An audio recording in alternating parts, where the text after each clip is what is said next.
kebakaran hutan di Kalimantan. Kerana jerbu yang ada partikel kesan kebakaran tu menjadikan kita terpaksa pakai pelitup muka. Kalau jerbu sekarang ni tidak perlulah dinasihatkan pelitup muka. Cuma tuan-tuan kena jaga adalah sekiranya tuan-tuan ada asma, tuan-tuan ada allergic macam saya ni, tuan-tuan kena jaga bahawa berada di luar dalam cuaca panas dan berjerbu, kemungkinan akan gangguan kesihatan pada tuan-tuan. Kita masih harapkan hujan turun. Satu adalah macam ni tuan-tuan. Kalau hujan turun dia mengurangkan jerbu. Tapi besok cuaca panas jerbu akan datang. Jadi secara mindset kita anggap sekarang adalah telah masuk musim jerbu. Secara mindset musim jerbu. Okey, cuma secara kefahaman datangnya hujan dia mengurangkan jerbu. Tapi secara realitinya dah masuk musim jerbu.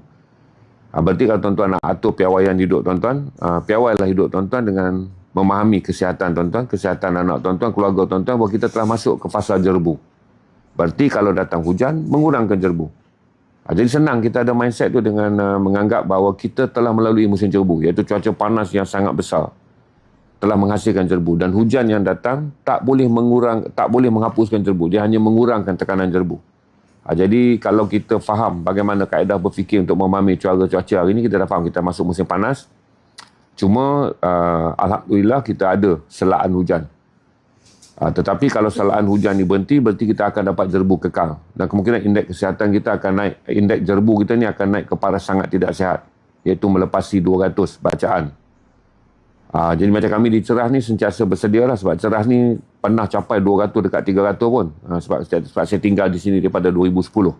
Dan titik kayu ukur untuk Kuala Lumpur ni Ceras. Dan Ceras ni selalu diukur dengan kayu ukur yang paling tinggi. Jadi bila bacaan Ceras ni dia harus dibaca sekali.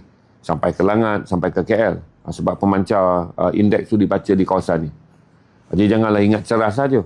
Berarti orang yang tinggal di sekitar Kuala Lumpur, kita akan ikut indeks yang dibaca di Ceras. Jadi dia dah masuk 107. Berarti tidak sihat. Ada 12 kawasan yang telah dibaca sebagai tidak sihat. Mic saya macam tak clear. Saya rasa orang lain dengar clear kot. Mungkin tuan yang kena refer. Sebab saya dapat satu hijau kat sini. Dan mic saya pun nyala satu hijau tu. Berarti okey. Mungkin tuan je kot yang phone tu. Cuba check balik. Jadi saya nasihatkan tuan-tuan, kata oleh kerana Eropah sendiri negara yang kita anggap paling partikular, benua yang paling hari-hari lapor mereka punya kedudukan suhu ekstrim. Eropah melalui suhu ekstrim 40.1 darjah Celsius. Di mana cuaca ekstrim ni melanda. Satu adalah UK. Minggu ni UK akan masuk titik paling panas. Daripada purata 34 ke 37, minggu ni mereka akan melangkah 40.01. Panas tu sama dengan titik paling panas di Sepang.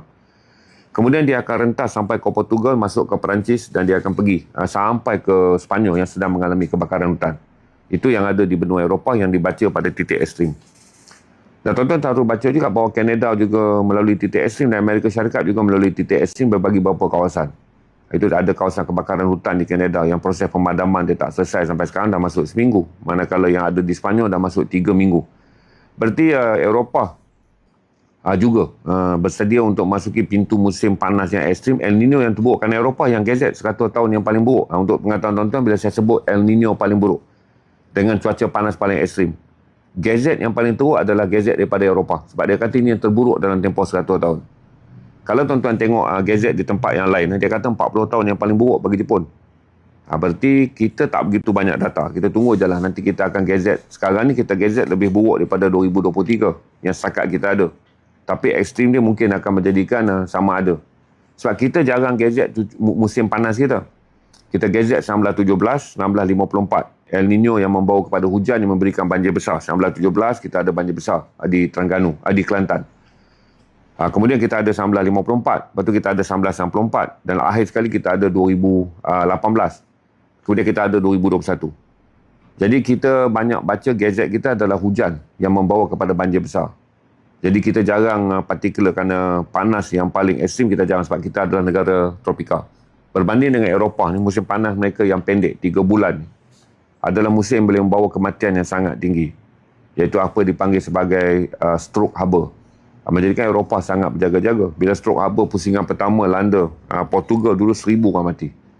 Untuk tahun ni, ni dia ada pusingan. Jadi Eropah mengalami ketidaktentuan. Di mana sekarang mereka melalui titik puncak musim panas. Ketidaktentuan adalah kedudukan cuaca panas dia datang dan pergi. Lepas tu dia panggil heat wave, gelombang haba. Dia datang, dia pergi. Tapi kalau dia pergi pun dia tinggal 34 pada 37 darjah Celsius. Sekarang ni mereka masuk minggu ni adalah heat yang paling tinggi, 40.1 darjah.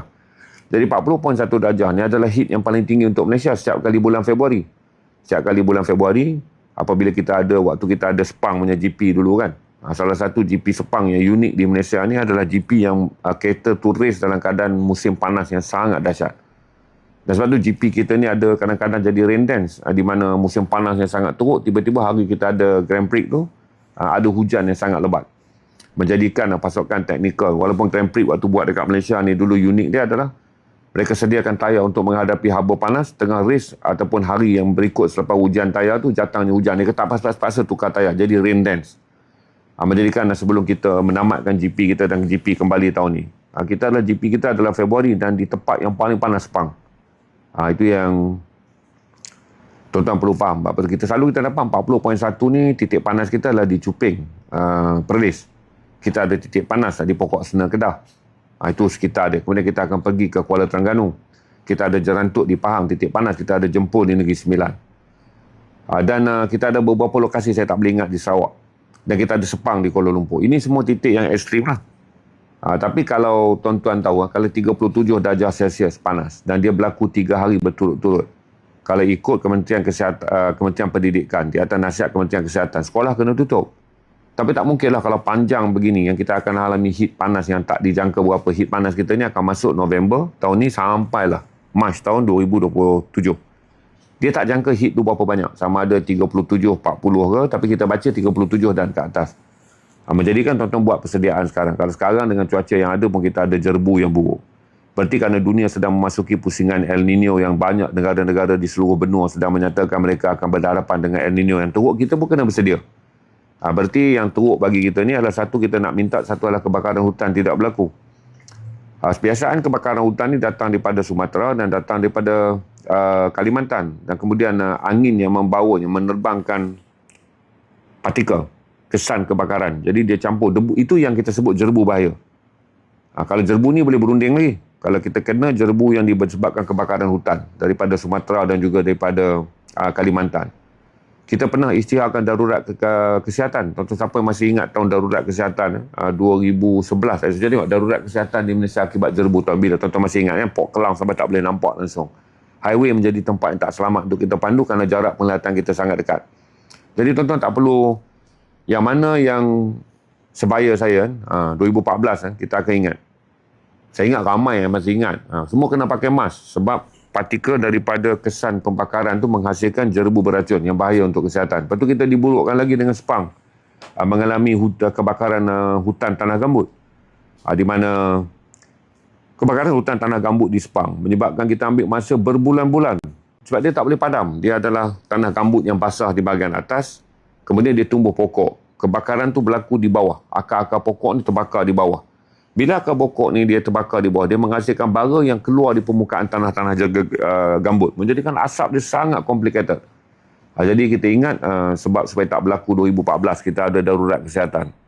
Dan kemudian kena ingat pada waktu tu mereka yang tinggal di Kelang yang teruk, kawasan-kawasan yang ada di pinggir Selat Melaka kan. Tuan-tuan masih ingat Pulau Pinang. Berapa ramai yang pada waktu tu mengalami masalah asma. Mengalami gangguan kesihatan yang sangat teruk kerana partikel daripada kebakaran hutan yang dibawa oleh angin daripada Kalimantan dan juga daripada Sumatera telah menyebabkan kita semua pertama kali ada darurat kesihatan. Sekolah ditutup, pejabat kerajaan ditutup.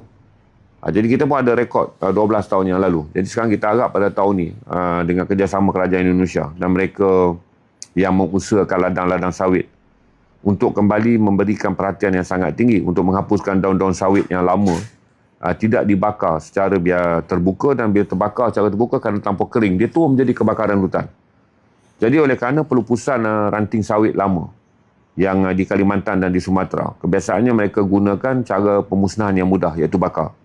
Bila dibakar pada musim panas yang sangat ekstrim, dia telah menyebabkan kebakaran hutan di Kalimantan dan Sumatera yang menjadikan tolakan angin membawanya ke Semenanjung. Dan ada juga bahagian daripada dulu 2014 ni sampai ke Kuching, Sarawak. Bergantung kepada halaan angin.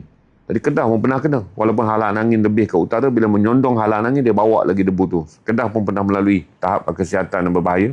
Tapi saya masih ingat di Kuala Lumpur, jarak penglihatan memandu pun tak boleh. Pada waktu kita, siapa yang masih ingat, siapa terutama mereka yang tinggal di Kelang Valley, tuan-tuan yang tinggal di Kelang, kalau ada orang Kelang, tuan-tuan pun ingat, nak memandu pun tak boleh. Betapa teruk jerbu tu. Jadi, 2014, orang sejangkang tahu, kena pakai mask, tak boleh memandu. Waktu tu tak boleh memandu. Saya daripada Shah Alam, nak keluar, pergi ke Kuala Lumpur, tak boleh memandu. Sebab jerbu yang sangat tebal. Yang kedua adalah bahaya dia adalah kesan dia ke atas kesihatan. So, orang-orang yang anak-anak kita yang ada asma, kita yang ada asma dan orang tua yang ada asma, kalau kita dedahkan diri kita kepada keadaan, macam mana kita tak dedah tu kan? Kalau dia dah datang sampai berbulan, kalau 1 bulan jerbu tu masuk, dengan setiap hari indeks membaca 200 ke 300, melepasi 300 adalah sangat berbahaya. Tak mungkinlah ini akan dapat memberikan perlindungan kesihatan kepada kanak-kanak. Takkan sebulan dia tak pergi sekolah. Takkan sebulan kita tak bekerja kalau kita ada masalah pernafasan. Ini saya ingatkan tuan-tuan, kata dia bukan peristiwa baru. Bahawa negara kita dalam era ketika El Nino mula melanda dunia 83, 87, 91, 97. Tiada gandaan-gandaan tahun dia. Tapi sekarang dah jadi 2 tahun sekali, 3 tahun sekali, 2 tahun sekali. Nak membaca El Nino dah tak baca sama dengan matematik lama. Dulu zaman saya pergi cover El Nino, pertama kali kesedaran kita tentang El Nino, di mana pertama bawa kebuluran di Afrika. El Nino pertama 83. Dan waktu Malaysia dapat El Nino tahun 97. Kita ada gangguan daripada tuaian padi kita, banyak yang mati. Tapi oleh kerana saya tak begitu pasti kerana konsep kita mengingati sejarah El Nino dan juga sejarah buruk mengenai tahap kesihatan ni sangat rendah. Jadi ramai yang mungkin akan anggap bahawa kita tengok jerbu sekarang kan, dia baca tanda-tanda jerbu je. Tapi saya bagi tuan-tuan bahawa jerbu ni adalah musim jerbu. Bila hujan datang, dia mengurangkan jerbu. Berarti jerbu ni kalau dah muncul tuan-tuan, dia akan muncul pada jangka yang panjang. Berarti kalau tuan-tuan dah memang ada masalah alahan pernafasan, beli je mask. Jangan tunggu sampai indeks tu naik, bahaya. Kalau tuan-tuan dah tinggal di 12 kawasan yang dibaca 100 dan tak atas, terutama di Ceras untuk saya sendiri, 107 bacaan di Ceras ni. Berarti tuan-tuan dah kena tahu. Mask dah kena beli. Sebab inilah yang akan kekal. Dia takkan hilang esok lusa. Hujan hanya akan meredamkan, mengurangkan saja. Sebab tu dulu setiap kali jerbu datang, kerajaan Malaysia mengeluarkan biaya untuk menerbangkan pembentukan awan hujan hujan buatan. Di mana kita terbangkan dan kita gunakan teknologi penerbangan untuk sembuh awan buatan tu. Dan kadang-kadang dapat, kadang-kadang tak dapat. Satu adalah untuk mengurangkan takungan air. Yang kedua adalah untuk meredamkan jerbu. Jadi ini tanda-tanda yang tuan-tuan kena ingat, dia bukanlah pintu yang sekejap. Dia adalah pintu untuk memasuki musim yang lebih teruk. Jadi kalau tuan-tuan dah mula baca jerbu sekarang dalam komen, berarti alert. Ini bukanlah benda yang akan sebenarnya 2-3 hari ni. Ini adalah musim yang sangat panjang. Jerbu yang sangat panjang. Okey, itu jelas saya advise tuan-tuan. Dan kita harap Kementerian Kesihatan dan pihak Kementerian Penerangan akan mengaktifkan saluran pemberitaan untuk menggambarkan jerbu yang ada sekarang adalah pintu untuk kita masuk ke tahap jerbu yang lebih buruk akibat kemarau panjang ataupun mula berkurangnya musim hujan. Baik, saya update tuan-tuan, kita dah ada 2,000 orang lebih. Harga minyak hari ini mencapai $90 USD, iaitu 89.87. Yang kita jangka sekejap lagi akan lepas $90 USD. Apa itu $90 USD? Bila setiap tong minyak melepasi $90 USD, dia dianggap merepasi parapsikologi. Apa itu parapsikologi? Berarti beban yang tak boleh dipikul. Berarti beban yang tak boleh dipikul. Istilah dia, selagi dia naik ke bawah 90, untuk Malaysia kalau naik 86, berarti kita dah naik 88, berarti kita dah naik 20% harga minyak kita. Baik, kalau naik $88 ni sekarang yang ada ni, kita dah melepasi kerajaan terpaksa biaya ataupun kos minyak ni dah naik 20% daripada harga yang telah kita catatkan dalam belanjawan. Tu tuan-tuan faham pula. Kenapa 20% Mas Zainal? Kerana dalam belanjawan, kerajaan hanya menetapkan putaran harga minyak paling rendah tahun ni $70, paling tinggi $73. Maka kitaran yang kita ambil 72. Bila $72, 10% adalah $7. Berarti kalau dia naik $86 dan ke atas, dia naik $88 dan ke atas, berarti naik 20%. Bila naik 20%, bajet ni tak disediakan. Kerana bajet yang kita atur untuk belanjawan negara kita adalah minyak setakat $70 ke $73 USD. Jadi berarti mana nak cari bajet baru kalau harga minyak sustain kepada harga 88 dan 90 naik 20%. Hari ni kalau capai 90 berarti dia naik 23%. Kalau melepasi lagi kalau saya kata RM21 campur 72, berarti dia mencapai $93. Kalau harga minyak capai $93 berarti tiada 30% kenaikan tu tak ada dalam belanjawan. Berarti macam mana nak manage belanjawan 477 bilion yang kerajaan sediakan? Itu je duit yang disediakan dalam belanjawan. Maka terpaksa diseret belanjawan-belanjawan untuk tujuan yang lain. Penyelenggaraan, penyediaan projek, latihan, belanjawan-belanjawan yang lain lah. Pindah untuk mengekalkan kita dapat harga minyak pada harga yang sekarang. Itu subsidi minyak ditingkatkan. Baik, apa jumlah subsidi minyak yang kerajaan telah tetapkan dalam belanjawan 2026? 16 bilion. Apa yang kerajaan jangka tahun ni? 40 bilion. Berarti ada 24 bilion tambahan yang kerajaan kena sediakan untuk minyak saja. Berarti mana nak dapat 24 bilion? Dia kena ambil daripada 477 bilion yang diagihkan dalam pelbagai kementerian. Curi daripada kementerian ni sikit, tolak masuk dalam subsidi minyak. Ini yang menjadikan kita sebut lepas $90 USD, dunia kata parapsikologi. Berarti kita dah berada dalam titik yang rumit. Di mana ekonomi ini juga akan menjejaskan semua negara. Kerana kenaikan harga minyak lepas je $90 USD dianggap melepasi parapsikologi, iaitu para beban ekonomi yang mampu ditanggung. Dan yang kedua, kalau dia lepas 90 paras USD, $90 USD per barrel, dianggap sebagai paras yang mungkin sukar dikawal. Dia boleh naik 95, 100 dan sampai 100 lebih. Sebab tu saya selalu bagi tuan-tuan, kalau mengikut analisis yang dah diteliti oleh Golden Sachs, mereka jangka akan capai $120 USD pada Oktober. Berarti kalau saudara tengok 4Q ni, saya tunjuk ni kan. 4Q26 ni. 4Q ni bermaksudnya fourth quarter. Iaitu kuarter yang keempat tahun 2026. Kuarter ni dianggur 3 bulan. Setahun ni dipecahkan 4 kuarter. Berarti Oktober. Mereka jangka harga minyak akan capai $120 USD. Maka para psikologi tu dikaji mulai sekarang. Kalau sekarang dah lepas 90, besok naik 92, 94 kan. Dia akan mencanak boleh pergi ke 120. Walaupun jangkaan untuk sampai Oktober masih jauh. Tapi itulah pelangkahan yang dia akan lakukan. Berarti lepas 90 ni berarti orang dah hilang keyakinan pada rundingan damai. Berarti orang dah hilang keyakinan bahawa Selat Hormuz akan boleh mengeluarkan minyak. Orang dah hilang keyakinan. Tambah hari ni pula, Houthi berjaya menembak satu lagi kapal Saudi yang menggunakan lautan di Bab Al-Mandab di satu lagi selat. Saya tunjuk peta supaya mereka yang baru dapat tengok. Okey ya. Bila kita sebut saja Strait of Hormuz ni, dia adalah laluan yang membekalkan 20.1 juta ton minyak sehari.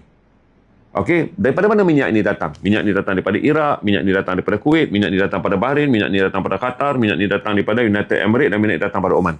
Ini negara yang melalui kawasan ini. Termasuk minyak Iran yang tak dijual dalam pasaran terbuka tapi dijual kepada negara-negara yang berani membeli minyak walaupun disita oleh Amerika.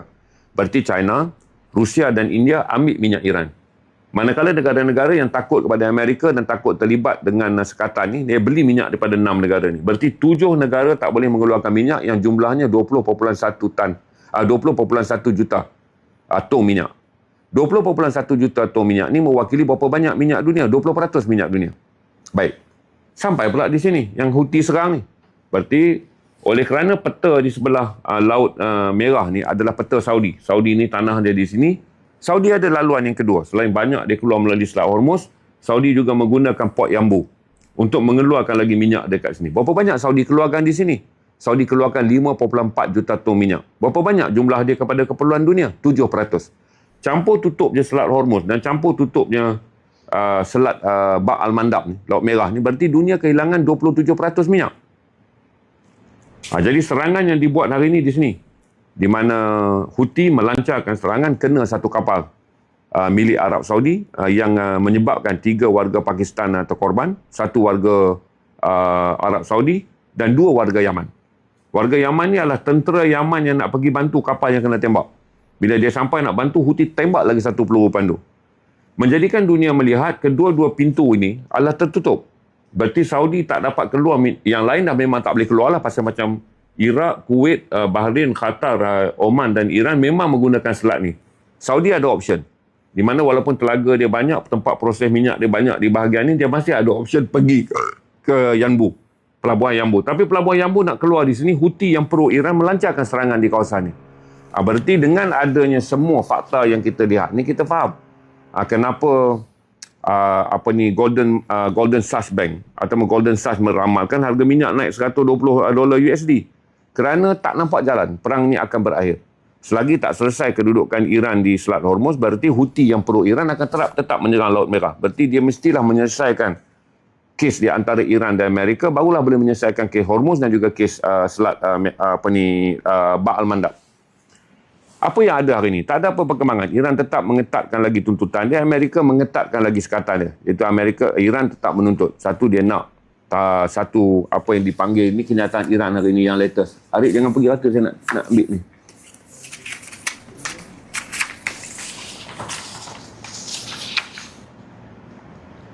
Ini yang latest, saya pakai kertas biasa sajalah. Strait of Hormuz ni menunjukkan bagaimana jumlah kapal yang biasanya selalu 145 kapal membawa 20.1 juta barrel minyak, di mana pada hari Isnin ada 14 kapal, hari ini jatuh Selasa 11 kapal. Okey? Dan secara purata daripada 3 hingga 7 hari bulan hanya ada 33 kapal. Menjadikan sehari tak sampai 10 kapal dapat keluar. Berarti untuk makluman tuan-tuan, inilah kesan keterjasan dia. Apa yang menjadikan Iran agresif? Saya bagi tahu pintu rundingan ada dua. Iran sedang deal sekarang dengan Oman. Itu yang Amerika harap. Hari-hari dia nak penyelesaian dia. Manakala lagi satu, Pakistan yang sebelum ini menjadi orang tengah kepada ceasefire di antara Iran dan Amerika, masih lagi berunding dengan Iran. Tapi rundingan tu saya anggap sebagai sudah tidak lagi bernilai kerana Iran menganggap bahawa dia tak nak lagi kehadiran Pakistan sebagai perunding kerana dulu Pakistan menjadi orang tengah dan mereka tanda tangan perjanjian dengan Amerika ceasefire selama 60 hari. Pada 17 hari bulan Jun 2026. 29 hari bulan Amerika serang dia balik dengan mengatakan begitu dan begini alasan dia. Maka yang tinggal sekarang ni adalah rundingan di antara Iran dan Oman bagi kedua-dua pihak mencapai penyelesaian mengeluarkan kapal daripada Selat Hormuz. Tapi perjanjian dengan Oman jadi payah kerana Iran menuntut Amerika. Dia dengan Oman, dia orang ni dua negara yang berkongsi laluan ni. Okey, ini adalah tanah Iran, ini adalah tanah Oman. Okey, macam Selat Melaka, kita dan Sumatera. Ini ya. Kedua-dua negara ni berunding. Iran meletakkan syarat bukan pada Oman, dia letakkan syarat pada Amerika. Amerika mestilah satu, membenarkan sekatan ekonomi ke atas dia. Sekarang Amerika kenakan sekatan ekonomi daripada 1996, Amerika renew pada 2006, kemudian Trump naik 2016, Trump renew lagi, sekat lagi, dan sekarang Trump sekat lagi semua. Dulu minyak Iran yang saya kata tak boleh dibeli oleh sekatan antarabangsa, kita pun tak berani beli minyak Iran. Iran masih boleh jual pada negara yang tak takut pada sekatan Amerika, pembelinya India, pembelinya China dan pembelinya Rusia. Iran masih lagi ada ekonomi. Sekarang Amerika dah tak larat nak perang dengan Iran, dia mengatakan dia akan sekat bukan sahaja sekatan yang dah ada pada negara yang takut nak beli kerana takutkan Amerika. Tapi semua kapal Iran keluar, Amerika akan tembak je. Sama seperti mana semua kapal lain yang keluar, Iran akan tembak. Maka ini menjadikan negara seperti China, negara seperti Rusia dan India yang selama ni mendapat minyak murah secara konsisten daripada Iran kerana berani menolak untuk tidak patuh pada perintah Amerika mengenakan sekatan ke atas Iran pun terjejas. Berarti perebutan minyak yang dulunya negara-negara yang mendapat minyak murah. Sebab Iran jual ni kebanyakan sebahagian daripada laporan mengatakan ketika minyak dunia $70 per barrel, Iran jual $48 per barrel, murah. Jadi India ambil sebab dia dapat minyak murah. Dia tak peduli pada Amerika kerana bagi negara miskin dan rakyat dia perlukan banyak minyak dan industri dia perlu banyak minyak dan dia nak mengurangkan penggunaan arang batu yang mencemarkan alam, India beli. Tapi sekarang India pun tak boleh beli sebab minyak tu telah pun ditahan keluar. Menjadikan dunia yang selama ini ada 3 negara industri yang besar, China, India dan juga Rusia yang mendapat minyak Iran. Sekarang berebut minyak yang sama dengan kita je. Nak berebut minyak yang sama pula, negara yang sama ditutup. Berarti ini yang dipanggil Selat Hormuz ni dikunci mati. Bagi negara-negara yang sebelum ini berani menolak sekatan Amerika iaitu China, Rusia dan juga India, juga kehilangan minyak Iran. Dan kita semua pula kehilangan minyak daripada negara yang datang daripada 6 negara pengeluar minyak Gulf ni. Dan kemudian serangan di sebelah sini pula. Sini tak ada minyak negara lain yang keluar kecuali minyak Saudi. Juga diserang di Bab al-Mandab. Menjadikan dunia kehilangan 27% bekalan minyak. Ini yang saya bagi tahu pada tuan-tuan untuk tuan-tuan faham. Dan juga gas LNG. Berarti Eropah dia nak masuk musim panas sekarang. Yang ekstrim ni. Dia memerlukan lebih banyak minyak kerana pendingin hawa ni memerlukan bahan bakar yang sangat tinggi. Apa saja yang digunakan. Sama ada menghangatkan keadaan ataupun mendinginkan keadaan. Ini adalah bahan yang paling guna banyak bahan bakar untuk kegunaan awam. Apatah lagi dalam kegunaan industri, penghilangan dan sebagainya. Itu yang saya jelaskan bagaimana kesan daripada ekonomi ni tuan-tuan boleh faham, dan setiap kali orang sebut melepasi parapsikologi ni tuan-tuan boleh faham. Kalau kita ni $88 dah melepasi parapsikologi lah, kerajaan kena top up 20%. Dia dah makan 40 bilion untuk kita. Kalau minyak ni capai 95 dan kita ada lagi baki tahun yang panjang, iaitu Ogos, September, Oktober, November, Disember. Kita ada 5 bulan akhir. Dan 5 bulan akhir ni kalau kena top up lagi tinggi, angka subsidi itu daripada 40 bilion, tambahan 24 bilion kena meningkat lagi. Bila meningkat lagi, dia cerut lagi bajet. Dia cerut lagi bajet. Bajet apa? Bajet daripada kementerian yang sepatutnya digunakan bagi hal-hal bukan minyak. Sebab kita dah sediakan bajet 477 bilion. Dan bajet subsidi minyak telah disediakan sebanyak 16 bilion. Dah 40 bilion kena tambah 24. Kalau bajet tu naik lagi tinggi kerana nak menampung supaya kita semua mengekalkan harga minyak subsidi yang kita peroleh untuk mengelakkan negara kita mengalami kepanikan ekonomi kalau minyak naik, berarti banyak penyusutan berlaku. Duitnya dipindahkan masuk ke dalam subsidi. Berarti kekal di mana minyak yang masuk dalam tangki murah. Tapi duit inilah kemudiannya mencerut projek-projek yang lain. Kita tak boleh laksanakan banyak projek. Katalah duit ni ditarik daripada kementerian. Berarti sebahagian daripada kementerian tak boleh ambil kaki tangan tambahan. Kementerian-kementerian tak boleh melaksanakan projek latihan. Dia tak boleh melaksanakan projek acara. Kementerian ni terpaksa merendahkan kos penyelenggaraan. Dia terpaksa menghentikan semua tender-tender yang dia keluarkan. Kerana duitnya telah dicerut pergi kepada subsidi. Baik. Kekallah kita dapat minyak yang murah kerana adalah kerajaan yang kita kata penyayang ke apa ke. Kan hari ni menang minyak turun, tu minyak kekal. Tapi pekerja-pekerja yang hidup dalam sektor yang mendapatkan tender daripada kerajaan. Ini yang sekarang kita kena fikir. Sebab mereka ni ada the silent voice. Dia tak berani nak suara kan. Yang membekalkan barang cetakan, yang membekalkan barang acara, yang membekalkan barang latihan, yang membekalkan segala macam. Bila kerajaan tutup benda ni, sebab kerajaan nak kekalkan projek yang penting, kemudian selesaikan gaji. Dan kementerian punya acara-acara utama saja. Kementerian punya tumpuan utama. Maka kementerian ni kehilangan semua bajet untuk bajet-bajet yang saya sebut tadi. Penyelenggaraan kita balik dalam kes. Kita tak boleh selenggarakan sungai kita dengan baik. Kita tak boleh selenggarakan tali air kita dengan baik. Kita tak boleh selenggarakan banyak benda. Kerana kementerian yang ada bajet penyelenggaraan, bajet dia telah disedut. Pergi pada bajet subsidi. Kerana bajet subsidi tak turun daripada langit. Bajet ni akan datang daripada pencerutan bajet-bajet yang lain. Bila saya bagi jelas ni, saya bukan kerja Jecom. Jadi tuan-tuan kata nanti potong sekerat, orang maki saya kata saya buat kerja Jecom. Ini bukan tentang saya menjadi tukang jelas pada kerajaan Madani. Saya menjadi kawan kepada tuan-tuan. Menjelaskan bagaimana kawan-kawan kita akan tercerut. Bila kawan-kawan kita ni tidak mendapat perniagaan. Dan kebanyakan syarikat ni syarikat Bumi Putra. Syarikat-syarikat Bumi Putra ni pun akan gulung tikar. Kerana mereka tidak menerima projek daripada kerajaan kerana bajet yang ada untuk mereka, cetakan, bajet acara, bajet bekalan makanan, bajet penyelenggaraan, bajet pembersihan, segala macam lah. Nanti kita akan nampak rumput-rumput panjang di sepanjang sungai. Maka orang tanya kenapa tak ada, pasal bajetnya dipotong. Nanti kita akan nampak sampah akan menjadi lebih teruk. Kita akan nampak saliran yang tak dapat dikawal. Kita akan nampak banyak benda yang sepatutnya berada dalam rancangan kementerian-kementerian yang ada, 28 ke 32 kementerian yang ada. Ini terpaksa diberhentikan. Sebab tunainya disedut untuk dibawa kepada subsidi minyak.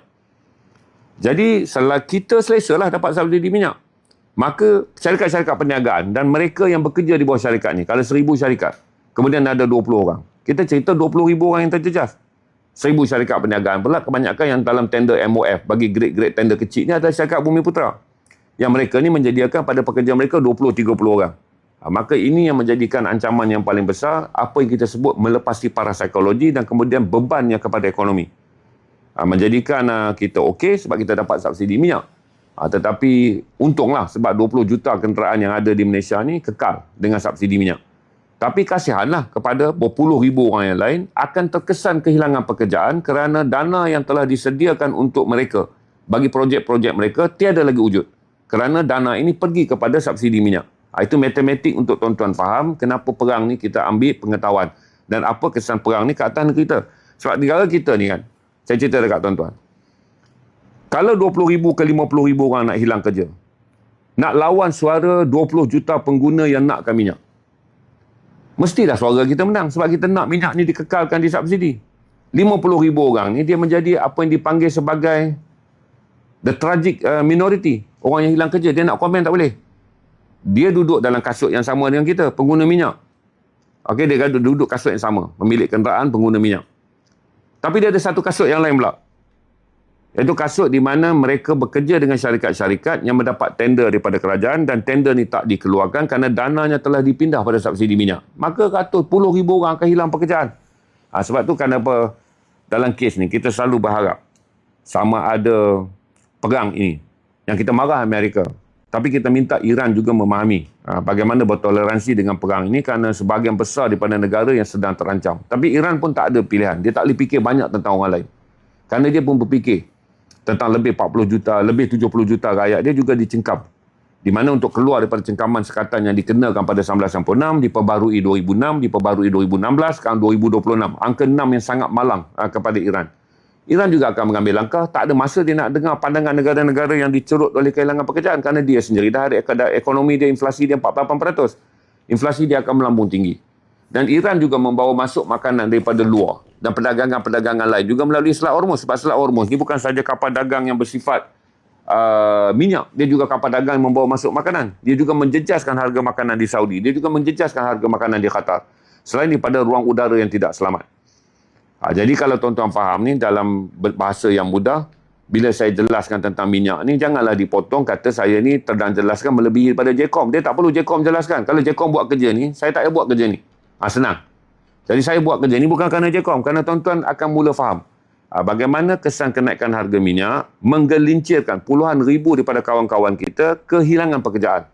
Dan dia akan melenyapkan syarikat-syarikat Bumiputera yang ditubuhkan dengan syarikat-syarikat ini selama bertahun-tahun berlindung di bawah tender kerajaan. Jadi bila kita faham ni, kita sedang bercakap bahawa ini adalah tentang kepentingan orang Melayu. Di mana sebahagian besar perlindungan yang diberikan oleh syarikat-syarikat tender kecil ni, syarikat-syarikat mendapat tender daripada kementerian ni, ada syarikat-syarikat Bumiputera. Dan syarikat-syarikat inilah yang memberi pekerjaan kepada kita. Kalau syarikat ni tutup, maka akhirnya pekerjanya hilang. Ini yang tuan-tuan perlu faham setiap kali kita menjelaskan tentang harga minyak. Bukan kita menjelaskan untuk tuan-tuan menyokong kajian. Dia adalah menjelaskan untuk tuan-tuan faham kita dengan kita ni masalahnya di mana. Sebahagian daripada kita akan mendapat perlindungan harga minyak, tetapi sejumlah daripada kita akan kehilangan pekerjaan dan syarikat mereka akan ditutup kerana subsidi minyak telah menyebabkan mereka tidak mendapat meneruskan tender mereka pada kerajaan, di mana seketika mereka menubuhkan syarikat ini. Syarikat-syarikat mereka dan syarikat-syarikat yang hidup selama bertahun-tahun atau barangkali berbelas tahun sebagai pembekal kepada tender-tender kerajaan, di mana sekarang tendernya tiada lagi kerana dana tersebut telah dicerut dan dipindahkan kepada subsidi.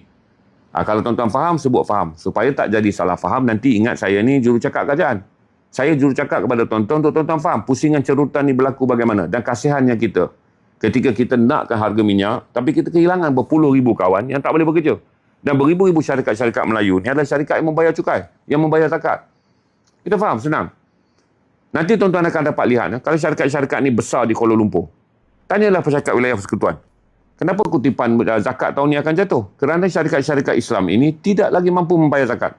Kerana SME yang kecil-kecil ni, syarikat-syarikat yang kita kata pembekal pada kerajaan kecil ni, mereka ni lah mendapat keuntungan dan membayar zakat.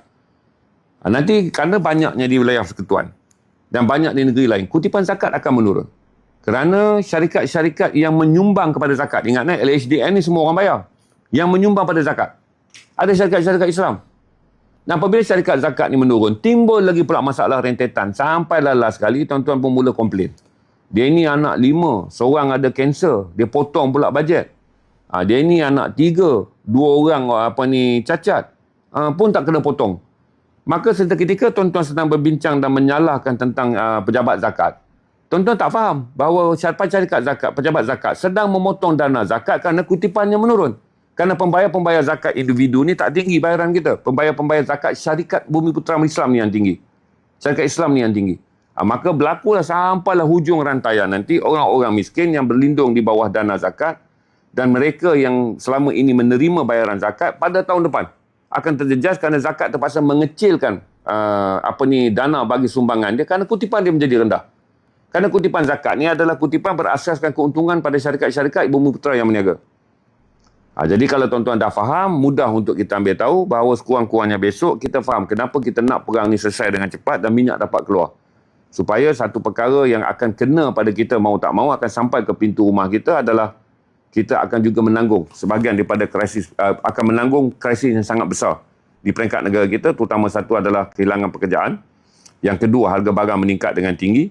Yang ketiga, sebahagian sektor industri kita. Saya ingat Kalau tahun ni kerajaan terpaksa bayar banyak subsidi, kita total subsidi kita adalah 54.9 bilion. Di mana subsidi minyak, tengok balik subsidi BRIM berapa? Lupa, saya tak boleh ingat. SARA total 15 bilion. Subsidi SARA 15 bilion. Subsidi minyak juga adalah subsidi minyak adalah 16 bilion. Kalau tuan-tuan tengok rantaian subsidi, tahun depan kita nak subsidi lagi pun dah tak boleh. Sebab daripada mana kita nak kutip subsidi? Itu yang tuan-tuan tengok sekarang. Kalau tuan-tuan ada saman nak renew lesen pun payah. Sebab dulu boleh renew. Sekarang tuan-tuan kena pergi juga ke JPJ bayar bahagian saman yang tuan-tuan ada. Tuan-tuan dah mula pasan sekarang kan, siapa yang nak renew lesen, tuan-tuan dah tak boleh renew online. Walaupun jumlah saman tuan-tuan tidaklah banyak. Sebab semua bahagian-bahagian ni kutipan yang akan dibuat selagi ada hutang. Kerana kerajaan terpaksa kutip sebanyak mungkin. Tuan-tuan yang dulu tak buat declaration LHDN yang betul, sekarang datang surat untuk menaikkan declaration tuan-tuan. Kadang-kadang declaration tuan-tuan RM40, RM50 kena diperbetulkan. Walaupun RM40, RM50 je, tuan-tuan dapat declaration baru. Menjadikan saya beritahu pada tuan-tuan, inilah kecerutan yang kemudiannya patah balik pada kita. Dan kita lihat beberapa langkah yang diambil. Saman polis trafik, tak boleh renew JPJ, apa semua adalah langkah kerajaan untuk melihat berapa banyak bahagian hutang yang tidak berbayar, mesti dibayar. Kerana kerajaan terpaksa cari income balik kepada sekarang. Sebab tu kita puji bila Tuan Suhaili pergi ke AKPS. Kerajaan dah berjaya mengurangkan 10 bilion ketirisan cukai. Di mana cukai custom ni boleh meningkat dengan tinggi. Kita terpaksalah tutup semua bahagian untuk membolehkan percukaian yang ada adalah dapat. Dan sekarang benda-benda yang saya sebut pada tuan-tuan. Dan baru ni kita tengok sekarang, kerana bajet telah menjadi kurang. Kedai-kedai makan dah dibenarkan balik meletakkan meja di kaki 5 kedai makan. Dengar, kedai makan ni, PBT keluarkan pula satu kelonggaran. Boleh letak pula. Dulu dia sapu semua meja.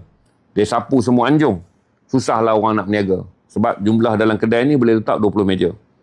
Sekarang dia benarkan pula letak di luar. Selagi tidak mengganggu keselamatan. Tambah RM30 untuk satu meja sebulan. Inilah cara di mana kutipan wang kembali dibuat. Kerana PBT juga kehilangan bajet. Bila PBT kehilangan bajet, dia keluarkan barang yang baru pula. Sekarang dah boleh dah tambah. Letak meja, 10 meja, RM30, sebulan bayar RM300. Kalau di Lembah Kelang ni, di bawah di BKL, tuan-tuan boleh fikirlah berapa banyak meja. Maka itulah dia kutip balik. Sebab dia pun sendiri nak kena tanggung kos-kos yang ada bagi pembersihan, pembuangan sampah, penyelenggaraan. Yang mana kalaulah dia tarik, kalaulah duit dia telah ditarik, dia kena cari duit baru. Dan tuan-tuan akan nampak, perkara ini berlaku, tanda-tanda yang jelas bahawa cerutan itu telah berlaku dengan kadar yang sangat teruk, menjadikan meja, dia sebutlah pasal orang berniaga. Kita kata, waktu sebelum ni tak ada fikir ke orang berniaga tu memang perlukan meja tu di luar untuk pelanggan dia. Kerana saiz kedai dalam restoran ni tak besar. Oh, dia kata tak boleh. Ini semua mencemarkan pemandangan ibu kota kita sebagai ibu kota yang dipenuhi dengan pelancong. Sekarang dia kata boleh pula. Selagi tidak mengganggu laluan, selagi tidak mengganggu keselamatan. Boleh. Tapi bayar RM30 satu meja sebulan. Dia tak boleh ingatlah satu kedai tambah 10 meja. RM300 kali dengan berapa ribu kedai dalam Kuala Lumpur. Lepas tu saya beritahu pada tuan-tuan, itulah cara menjana duit. Saya bukan nak gelak, tapi saya nak tergelak adalah kerana waktu kamu susah, kamu perlukan orang. Waktu kamu merasa orang senang, kamu susahkan orang. Saya bukan nak marah, tapi saya cuma rasa macam aneh. Waktu dulu, kamu mengatakan kecantik Kuala Lumpur adalah sasaran kamu. Kamu susahkan semua orang ni. Sekarang kamu tak ada duit, kamu katakan pula boleh. Niat kamu nampak macam baik seolah-olah kamu sedang membantu. Tapi saya bagi tahu dekat tuan-tuan, demam panas jadi menteri banyak sekarang. Demam panas yang ada dekat saya tak ada risau. Demam panas ada di Parlimen tengah bersidang. Dia sedang bercakap untuk semua demam panas ni. Okey? Jadi geng-geng demam panas ni kata boleh pula sekarang. Kerana nak kutip. Jadi dasar tu dia berlaku agak sombong bila kamu berduit. Dan nampak kamu cuba berbaik-baik untuk membantu rakyat apabila kamu tidak berduit. Jadi dasar ni tak konsisten. Ya, dulu kesian lah tuan-tuan pasal dia buang semua owning ke restoran-restoran ni masa hari yang dia sapu bersih Kuala Lumpur ni. Kita tengok pun rasa tak tergamak. Dengan kering semua dia bagi roboh. Hari ni dia kata boleh pula. Demi kelestarian orang yang berniaga. Tak ada duit cakap tak ada duit. Kan? Senang. Kamu dah susahkan banyak rakyat. Pindah sana, pindah sini. Halau sana, halau sini. Rampas sana, rampas sini. Kan? Kamu tak boleh berlebih kurang ketika kamu senang. Sikap bongkak kamu dengan mengatakan demi keindahan Kuala Lumpur. Bila kamu susah, kamu katakan, oh demi menjaga hati penjaja yang sedang mencari rezeki. Jadi rumit. Jadi rumit. So saya jelaskan macam tu lah untuk tuan-tuan faham. Untuk tuan-tuan faham, siapa yang sekarang ni tak renew lesen, nak renew lesen online dah tak boleh. Kena pergi bayar dulu saman. Tanda-tanda jelas lah. Dulu dia kata, bagilah renew. Sebab kalau kemalangan, jadi lebih rumit, insurans tak cover. Bagilah renew lesen. Sambil tu, paksa dia datang untuk bayar saman. Dia dua hal yang berbeza. Sekarang dah tak boleh dah. Bila duit tak ada, bayar dulu sebab kerajaan tak ada duit. Dia tak fikirlah bahaya kita langgar orang walaupun lesen mati 24 jam. Menjadikan tuan-tuan boleh nampak beberapa perkara yang berlaku. Saya tengok tinggal satu lagi lepas ni kalau dia nak cepat, diskaun lah. Diskaun orang akan rajin lah pergi bayar. Tapi saya fikir, setiap kali rakyat susah dan setiap kali kerajaan susah. Rakyat yang susah pun tak boleh bantu kerajaan yang susah. Dan setiap kali kerajaan susah pula, dia pun tak boleh bantu rakyat yang susah. Itu barulah saya faham. Kita bincang teori apa mana tu? Ibn Khaldun. Kita bincang teori Ibn Khaldun dalam Muqaddimah. Di mana Ibn Khaldun bertulis tentang sistem percukaian kan. Dalam buku Muqaddimah ni. Kita bincang dengan Arif. Negara kita ni balik kepada negara Ibn Khaldun. 1377. Di mana kita kata Ibn Khaldun apabila dikenakan cukai yang sangat tinggi adalah tidak sihat kerana mereka yang berniaga dalam sektor perniagaan terpaksa membayar cukai tinggi menjadikan kos perniagaan mereka tak dapat berkembang. Dikenakan cukai yang sangat rendah adalah bagus. Ramai orang berkembang perniagaan, jumlah yang volume membantu sebuah negara. Barulah kita ingat, Arif, kita duk baca Ibn Khaldun ni, asas kepada pembinaan negara bangsa 700 tahun lepas Ibn Khaldun dah cakap lah tentang sistem percukaian. Tahun 1377 dia menulis Muqaddimah ni. Dia dah nasihat benda basic dia. Saya kata macam mana Ibn Khaldun yang berjalan kaki yang menghabiskan waktu dia duduk di bawah pohon-pohon rendang dan menulis kajian dia tentang tabiat manusia dan pembangunan masyarakat boleh terfikir sistem cukai yang begini. Dengan mengatakan murahkan cukai supaya rakyat boleh mengembangkan dana dia kepada perniagaan. Dan jumlah perniagaan yang lebih berkembang menjadikan kerajaan boleh kukit cukai yang banyak. Kalau waktu itu Ibn Khaldun marah kepada khalifah-khalifah Islam pada zaman dia, pemerintah-pemerintah Islam pada depan dia mencengkam dengan mengutip cukai yang sangat tinggi.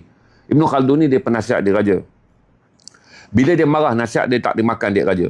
Dia berhenti letak jawatan walaupun dipujuk. Maka dalam perjalanan ni lah, dia mengembara meninggalkan kehidupan mewah dia sebagai penasihat raja. Dia menulis bagaimana Islam sepatutnya membina negara bangsa yang sihat. Membina sebuah sistem khalifah yang sihat. Dan salah satu benda dia tulis adalah percukaian. Jadi malam tu kebetulan kita buat dengan Arif. Saya kata kat Arif, tengok Ibn Khaldun dulu pun dah fikir. Salah satu yang benda yang sangat penting adalah merendahkan percukaian untuk bolehkan rakyat bernafas. Bila rakyat boleh bernafas dengan baik, hasil perniagaan menjadi baik, kerajaan akan boleh kutip cukai berdasarkan volume. Kalau meninggikan cukai, jumlah yang berkembang di peringkat bawah akan menjadi kecil. Tapi akhirnya kelemahan daripada itu akan menjadi lebih rendah. Saya kata, itulah saya advice pada tuan-tuan hari ini untuk tuan-tuan faham. Jadi ini yang terjadi sekarang ni adalah, satu saya puji, saya harap gandingan Datuk Suhaili di agensi kawalan sempadan dengan Datuk Sri Suhaili dan juga Datuk Nik Izani. Nik Izani, dua orang ni dapat membantu negara kerana tidak AKPS ni sebab kita nak salah satu daripada percukaian yang datang daripada kita adalah percukaian daripada ketirisan, percukaian custom. Dan sebab tu kita nak menentang korupsi dengan begitu besar. Sebab salah satu daripada banyak percukaian kita ni bolos adalah kerana korup. Nilai cukai 10 bilion, nilai korup 600 juta. Orang bayar 600 juta, 700 juta untuk korup semua pegawai-pegawai yang ada. Kita kehilangan 10 bilion cukai negara. Jadi kenapa kita menganggap korupsi ni sangat penting diperangi dalam negara kita? Adalah kerana salah satu adalah korupsi menyebabkan kita kehilangan percukaian. Orang ni menjualkan kepada kita seolah dia bayar harga yang telah bayar cukai. Kita kena membayar barang yang telah kononnya dicukaikan. Tapi sebenarnya dia disudut masuk tanpa dicukaikan. Ini salah satu perkara yang pihak custom, mereka yang bekerja di immigration kena faham. Bagaimana kamu memiskinkan rakyat. Walaupun kamu anggap rasuah tu biasa, tapi kamu telah memiskinkan rakyat. Kamu mengayakan orang yang telah pun merasuah kamu. Dan akhirnya, bila datang satu kifarah akibat perbuatan orang yang zalim dalam rasuah, satu negara menjadi susah.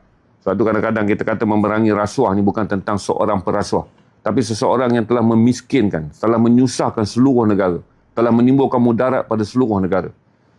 Sebab tu saya bagi tahu kata rasuah terutama penyeludupan adalah satu perang yang paling besar yang kita kena buat adalah kerana satu, semakin besar. Kalau datang kifarah Allahnya, semua orang kena. Kerana beberapa jumlah orang yang mengambil rasuah.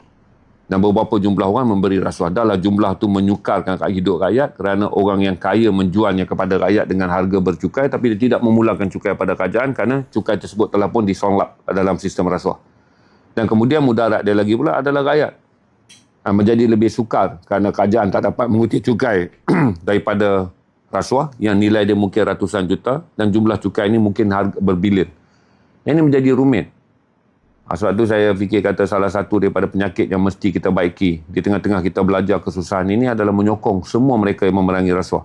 Dan kita sangat berharap orang-orang yang diberi mandat untuk mengawal apa yang dipanggil jalan perundangan yang di mana kita boleh mendapat kutipan cukai pada masa sekarang, tidaklah satu menjual dunianya dan menjual akhiratnya kerana duit. Sebab anda akan terlibat dengan rasuah, anda telah menjual dunia, iaitu kesusahan kepada orang lain. Dan anda telah menjual akhirat. Dan pastilah itu dosa besar dan anda akan dilempar ke neraka jahanam. Kerana mudarat yang anda timbulkan bukan sahaja korupsi yang anda ambil daripada itu, sebab daripada korupsi tersebut telah menimbulkan kesusahan pada seluruh negara. Ini bagi penjawat awam yang bekerja dalam sektor beruniform, saudara adalah orang yang menjaga negara. Korupsi satu dua yang mana tak membabitkan sistem kenegaraan, tak apa. Bagi tuan-tuan yang di immigration, di custom, dan tuan-tuan telah pun terlibat dengan korupsi, tuan-tuan telah menjahanamkan negara. Kerana tanpa tuan-tuan sedar, sejumlah wang yang tuan-tuan ambil telah merugikan negara. Dan bila negara rugi ni, dia telah menjatuhkan sampai pada rakyat. Tabung haji bacalah dalam news. Tak payah tunggu saya cakap. Yang saya cakap ni benda yang belum news cakap. Siapa nak cakap tabung haji, masuk je FMT, masuk Malaysia Kini. Sebab konten tu dah ada dekat tempat yang tuan-tuan kena rajin baca. Tapi konten yang saya sedang cakap ni tak ada dekat Malaysia Kini, tak ada dekat FMT. Jadi jangan tanya saya benda yang sebenarnya tuan-tuan rajin sikit boleh baca. Saya hanya akan bercakap benda yang malas orang Melayu berfikir, saya akan tegur dekat sini secara terbuka. Okey, terima kasih.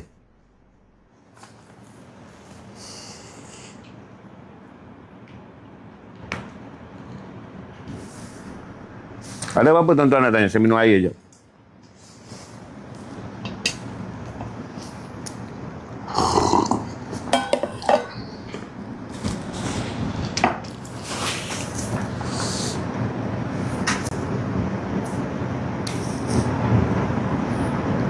Ada apa-apa tuan-tuan nak tanya? Kita dah habis tutorial kita.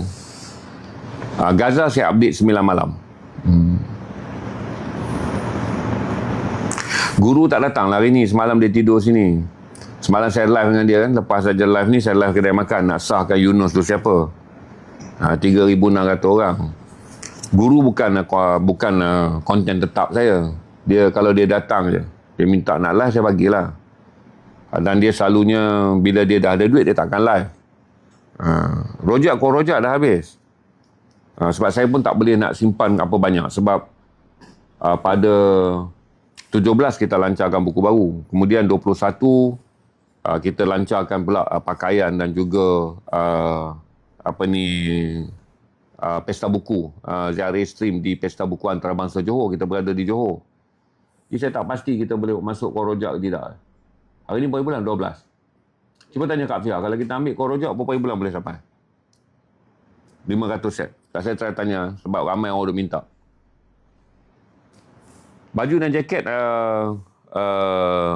dijangka pada hujung September.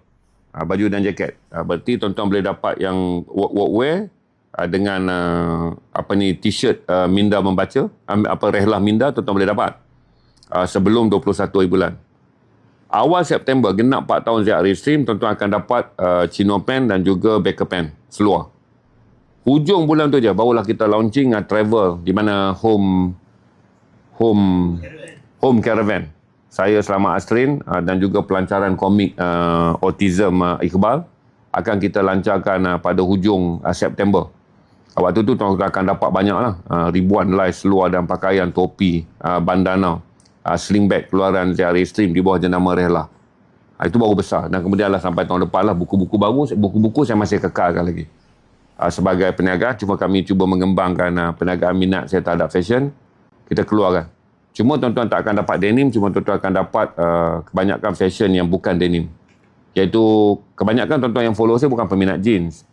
Tuan-tuan adalah orang yang nak migrate, yang kita panggil berusia sikit baru nak bergaya.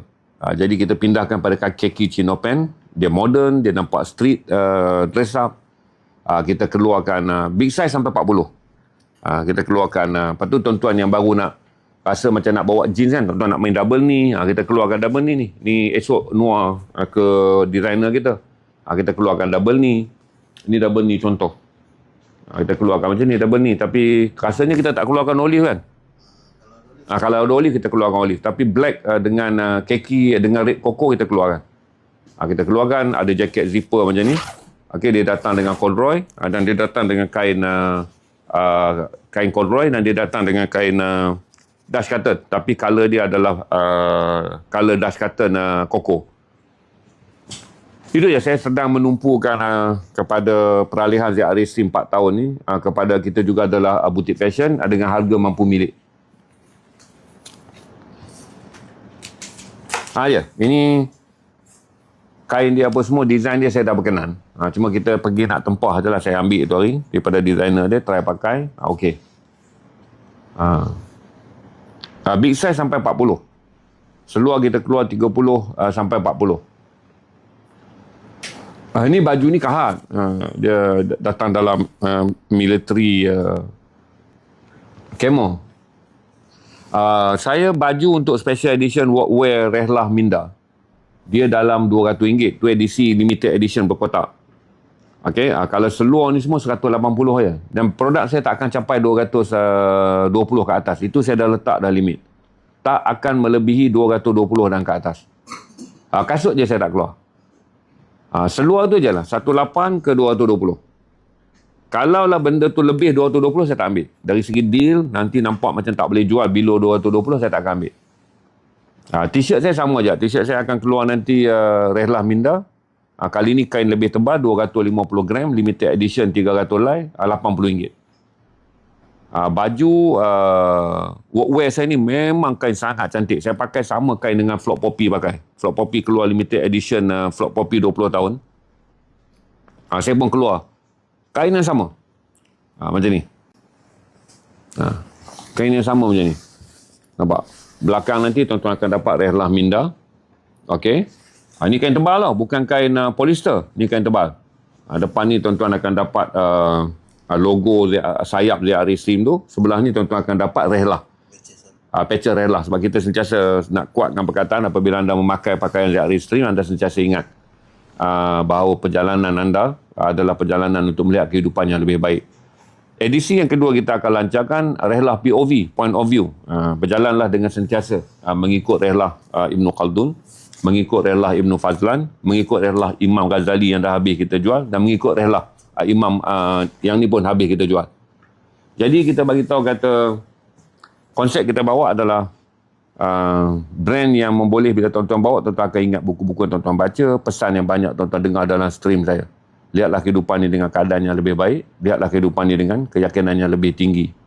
Tak ada siapa di antara kita yang lebih baik daripada yang lain, dan tak ada siapa yang lebih buruk daripada yang lain. Cuma saya nak kena jaga pricing lah. Sebab tu saya tak ambil kalau pricing dia tinggi. Topi-topi semua yang nak main bawah, yang tuan-tuan rasa tuan-tuan tak mampu nak pergi kepada barang, so kita keluar. Bandana pun kita keluar, topi kita keluar. Yang nilai-nilai RM10. Fatty pen ya. Fatty pen tu dipanggil orang lama, orang zaman saya ni panggil Baker pen. John anak Johnny, zaman awak panggil fatty pen. Memang fatty pen. First edition yang akan sampai pada 5 September ni adalah fatty pen. 250 lay tu. 250 lay fatty pen, dan 250 lay adalah chino pen.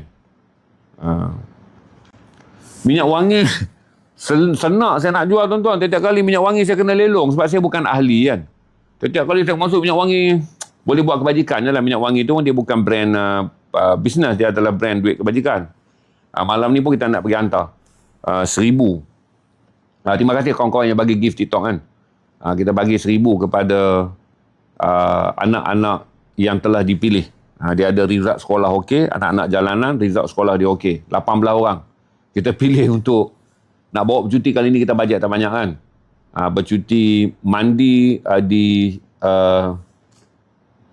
Mandi di rumah-rumah orang sewa ni panggil? Homestay.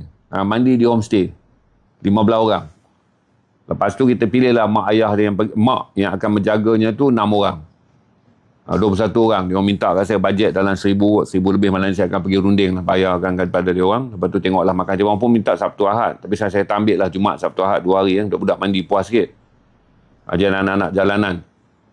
Result baik ni senang je tuan-tuan. Maksudnya rajin pergi sekolah tak. Saya tengok report card. Saya kata akak kata kat saya.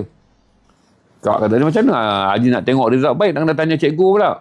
Akak ambil je yang tak penting. Okey, dia ambil tak penting kan. Tengok esok akan ada yang penting. Yang penting jalan kaki pergi langkah pagar tu masuk mandi. Sebab rumah tu dekat Kampung Baru. Nak sewa bas. Saya tekak kalau kita ambil bas pula 800. Rugi kita 800 tu, kita boleh buat benda lain kalau nak pergi tempat luar. Dia cakap kat Kampung Baru. Saya terbayang dalam kepala kan. Besok dia orang ni tahu, kawan dia hantar gambar kat sini. Dia jalan kaki daripada tu, dia langkah pagar rumah tu, dia terjun. Tapi tuan rumah tu, saya tanya kat akak, dia boleh lebih kurang, dia dah faham lah. Tuan rumah tu kau terima lah. 15 orang budak, besok mandi 25. 10 lagi panjat pagar. Tu malam ni saya nak pergi runding jelas-jelas lah supaya tak bergaduh viral pula besok. Saya kata kat akak tu, cerita lah kat orang ni, kata 25. Kalau dia kata 300 pun kita tambahlah RM50 bayar. Budak-budak nak mandi je pun. Apa tu tak ada kejiranan yang ganggu. Haji nak ngadu cikgu-cikgu tengah penat. Dah tu je nak cakap. Sabarlah cikgu. Sabar cikgu dalam, bukanlah kata saya nak bermuka-muka. Salah satu dalam buku yang saya baru saya ambil ni, doa dan harapan dan saya datang tadi saya terus baca Kegusaran dan Harapan. Saya bukan suruh cikgu beli. Tapi kalau cikgu baca buku ni, ini adalah sebuah buku yang ditulis daripada cuplikan Ihya Ulumuddin Imam Ghazali. Saya baca pun saya rasa dia banyak membaiki bahagian diri saya. Iaitu satu adalah setiap kali kita mengharapkan satu kehidupan yang lebih baik. Kata Imam Ghazali, harapan yang terbaik yang kita boleh harap adalah kehidupan yang lebih baik itu baik akhiratnya. Setiap kali kita mahukan kenikmatan dunia yang lebih baik, kata Imam Ghazali kan, ambillah kenikmatan yang hujungnya di akhirat itu adalah nikmat yang terbaik. Jadi kalau cikgu rasa penat apa semua, cikgu kena ingat bahawa salah satu daripada kata Imam Ghazali dalam Kegusaran dan Harapan ni, kita gusar kerana kerja kita penat. Tapi kalau kerja tu di dalamnya ada jaminan akhirat yang baik, kata Imam Ghazali, itu adalah kegusaran yang kita cari. Orang mukmin yang baik ni cari. Dia bercerita tentang makam hati, kedudukan hati ataupun rohani yang bagus, kata dia. Apabila kita berada dalam kegusaran dan dalam kegusaran tu, ada jaminan bahawa dia akan mendapat pengakhiran yang baik. Maka itu bukan benda yang patut kita takut.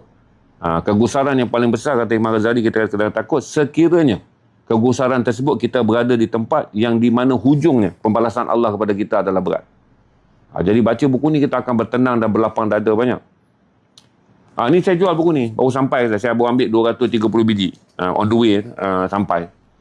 Saya baca, ni memang saya suruh kiri keluarkan. Sebab saya yakin dalam ekonomi yang rendah, dalam tuan-tuan yang diletihkan oleh kehidupan. Tuan-tuan baca ni, dia akan jadi. Sebab buku ni pun disebut oleh para penilai buku ni sebagai buku tazkirah hati. Saya cari review tadi, para ulama' dan para mereka yang mahir dalam menilai kegusaran dan harapan. Mereka kata ini adalah tazkirah hati yang baik. Jangan baca untuk tazkirah orang, tuan-tuan. Jangan baca untuk tazkirah. Saya jual buku, tak apalah, saya bagi tahu balik. Ini adalah tazkirah hati yang baik. Jadi saya baca review dia.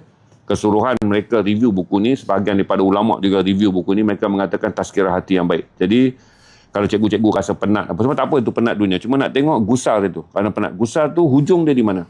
Kalau dia berhasil berada dalam gusar ibadah, dia berhasil berada dalam gusar kerana nak berlaku baik, kerana takut balasan Allah pada akhirat kelak adalah balasan yang tak wajar, dan gusar itu adalah gusar kerana kita berada dalam kebaikan, maka belapang dada. Tukar je gusar tu kepada belapang dada. Harapan yang kita nak. Dia panggil raja. Saya baru tahu istilah raja ni sebenarnya istilah harapan. Berhati-hati dengan harapan yang kita nak. Supaya harapan yang kita nak ni, harapan yang terbesar adalah selamat untuk sampai ke akhirat Allah. Itu je lah saya boleh advise kebetulan cikgu tanya buku ni. Cikgu tanya soalan tu. Memang semua orang letih cikgu. Saya rasa siapa yang jadi bapa? Yang sekarang ni jadi bapa kan? Siapa yang jadi mak? Semua juga berada dalam keadaan sangat letih. Satu adalah kerana beban ekonomi dan keadaan yang tak begitu okey. Sekarang kita datang pula cuaca. Hari-hari kita akan terasa hujan baru. Dan manusia ni dia tak pernah merungut daripada hujan. Dia selesai bab ni je, dia akan ada lagi hujan. Dia setiap kali hujan itu datang. Jenuh tuan-tuan kalau nak merungut sepanjang tahun, 365 hari. Pagi ujian, kerana lapar, datang ubi kayu. Allah, ubi kayu je pagi ni. Dia tak bersyukur bahawa ubi kayu menyelesaikan lapar. Maka terlupalah dia mengatakan besarnya rahmat ubi kayu kerana dia dapat lapar. Tapi yang dia ingat, Allah dapat ubi kayu yang menyelesaikan lapar waktu pagi. Kalau kita nak ukur lah mentaliti mongut ni. Saya baca banyak mentaliti mongut ni bukan daripada seorang Muslim. Daripada seorang pakar Jack Andek. Dia Jack Andek ni adalah Jack Ardek. Dia adalah orang yang banyak membentuk cara mindset. Video dia banyak je. Saya tak tahu di TikTok dia ada tak, dia ada di Facebook. Kemudian datang tengah hari, dia lapar lagi. Kawan dia panggil lah makan. Alah. Nasi lemak ikan bilis, telur suku je. Telur potong 4 kan. Dia mungut lagi.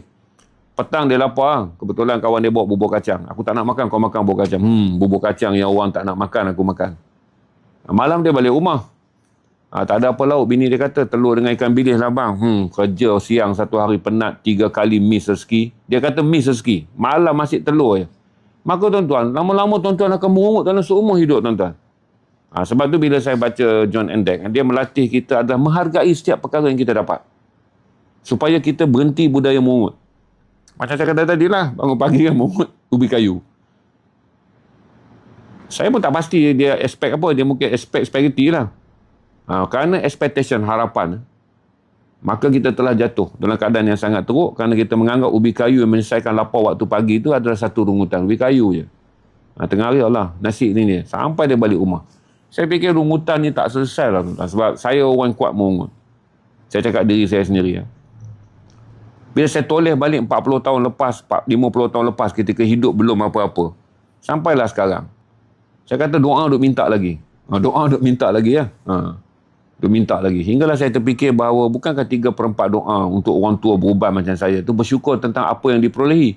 Sebab hidup ni dah lepas dah 3/4 umur nyawa ni. Kalau 63 ikut Nabi dah nak usia mati. 63 ke atas dah bonus. Saya ni 4 tahun lagi adalah usia bonus lah.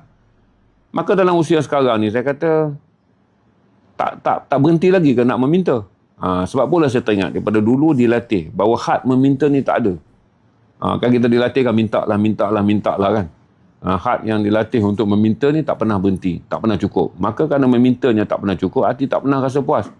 Maka barulah saya faham kenapa orang tua-tua dulu menekan bersyukurlah banyak. Dulu mak-mak kita di kampung tu pun hang tak bersyukur lagi. Hang bersyukurlah kerana cuma-cuma dulu ni orang tua-tua kita tak jelaskan kat kita perkataan bersyukur tu, dia jadi kata tu macam retorik je. Balik-balik bersyukur. Kita tengok syukur terbang teksi, kita tengok syukur saleh main bola. Tapi lama-lama pun kita faham untuk menahan dan juga mengawal diri kita daripada tidak dapat menikmati apa yang telah kita perolehi kerana sedang agresif memikirkan apa yang belum kita dapat. Kita mengalami keracunan mental yang sangat teruk tuan-tuan. Sebab duk asyik memikirkan apa yang belum kita dapat. Wishlist kan? Wishlist kan? Kita hari-hari tanda wishlist. Tapi tak pernah orang ada tanda apa yang telah dikatakan sebagai, dalam bahasa Inggeris kalau dah dapat sebut apa apa yang telah dipanggil, tuan-tuan beritahu kat saya. Wishlist ni saudara-saudara yang belum dapat. Jarang orang menulis dekat buku catatan dia apa yang telah dia dapat.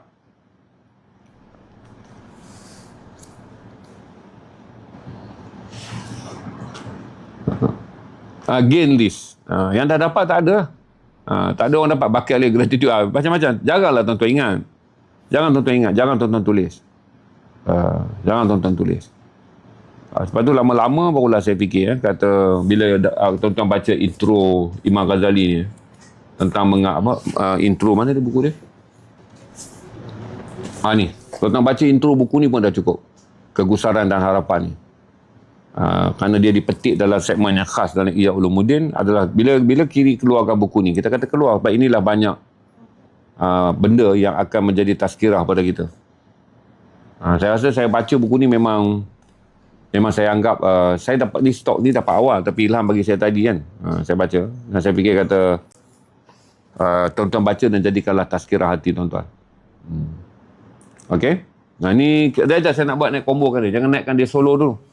Saya sedang nak bagi kat tuan-tuan Imam Ghazali kalau tuan-tuan nak ambil saya sedang murahkan buku ni sebab kita sedang ambil stok lantai. Stok lantai ni berarti kita melalui zaman sukan untuk jual buku sekarang. Pembekal buku panjang umur tuan-tuan sebut je dah sampai dah Raja. Kaisar dah sampai dah. Nampak? Ni nak buat apa? Dia buat apa? Nak makan nasi. Dia tengok lauk, dia komplain lauk. Dia bersyukur tu kalau dia senyum. Aku buat sardin semalam dah buat lab lah. Oh, dia datang mongok. Asam pedas sardin dia tak buat. Dia datang dia ingat ada asam pedas sardin. Tak apa, Mat. Kejap lagi kita pergi beli, Mat. Demi kerana aku rasa bersalah tak dapat memenuhi asam pedas sardin kau. Aku pergi beli je kau lagi. Nak bawa kan handphone. Nak handphone baru pula? Dia buat hal tak ada apa. Bila nyanyi ni. Aku mak, Nan, kenapa? Dia sangkut-sangkut. Oh, bila handphone kau tu bila orang menyanyi sangkut-sangkut. Penyanyi tu yang silap, Mat, bukan handphone yang silap. Okey. Cek dulu ni. Apa Zikri, kau cek je Zikri ni, adik abang ipar kau datang ni. Kau pergi cek, kalau perlu belilah dia, saya belilah dia handphone baru je lagi. Okey. Dia kata bila penyanyi tu menyanyi suara sangkut-sangkut. Okey. Nak handphone baru. Dia okey je, handphone dia tak perlu mahal macam tuan-tuan. Dia handphone dia boleh tengok video okey je, okey lah. Selalu beli kat depan tu je. Okey. Kalau tuan-tuan nak pergi dah jumpa Yunus malam, kelakar. Yunus tu orang Kedah. Dia duk ingat kampung Kedah 7 biji. Rumah Apek, rumah Yunus, rumah saya. Lepas tu rumah mak saya, rumah Pak Yunus, rumah Pak Apek dan ketua kampung. 7 rumah je. Rupanya Yunus ni orang Kulim. Datang ke Al-Ustaz, sekolah menengah Datuk Syed Omar. Saya sekolah Tengku Abdul Rahman, zaman yang sama. Jadi setelah kami berbincang, bertindihlah kami kenal kawan ni sebab menengah Datuk Syed Omar main rugby, sekolah saya pun main rugby. Sekolah saya main bola, saya Omar pun main bola. Jadi sembang itu. Jadi Yunus kata, saya tak pernah kata abang satu kelas dengan saya. Tak apa bang, saya dah faham dah. Asal abang sebut sekolah, dia ingat macam di kampung dia Seri Murni tu satu sekolah aja. Sebab Yunus kata, dia sekolah di Alostar. Jadi selamat ingat, sekolah dalam Alostar ni satu je. Lepas tu, Yunus ni kata pula, dia sebaya dengan saya. Oh, mesti satu bilik darjah dengan Zainal. Dia assumption je. Saya kata dia memang macam tu bang. Abang jangan risau. Dia jumpa Apek tu, lagilah jauh kisah dia. Apek tu 30-an, dia snap gambar hantar. Ni kawan sekolah kau datang ni, kau turun bawah, dia tunggu nak jumpa kau. Saya tengok muka Apek tu pun saya dah tahu dah. Apek ni Melayu lah. Rupanya Apek ni orang jalan pegawai. Junior saya 20 tahun lebih, satu sekolah. Macam mana? Hantar gambar pun nak. Tapi saya pergilah salah ini. Aku dah cakap. Jadi saya kata abang jangan risau. Yunus kata saya tak pernah cakap. Tak ada bang. Sebab dia punya nasi negeri Kedah ni besar tu je. Dulu dia ingat rumah saya dengan rumah Apek je. Sekarang tambahlah ada rumah abang. Bila ada rumah abang, rumah mak abang, rumah mak bapak abang, mak bapak saya, mak bapak Apek. 6 biji rumah ketua kampung 7. Dia ingat 7 biji rumah tu je ada Kedah. Besok dia jumpa satu orang lagi cakap Kedah lagi pula. Aku sekolah di Alostar. Ni mesti kawan sekolah. Jangan kau ni. Ada kawan sekolah kau ni. Ada kawan sekolah kau. Kau datang sini. Jadi dalam dunia dia tu,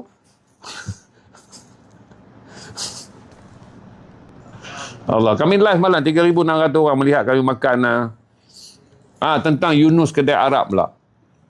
Tak apa, saya naikkan buku. Tadi saya cerita kan, tuan-tuan nak buku ni, siapa nak doa dan kegusaran dan harapan ni.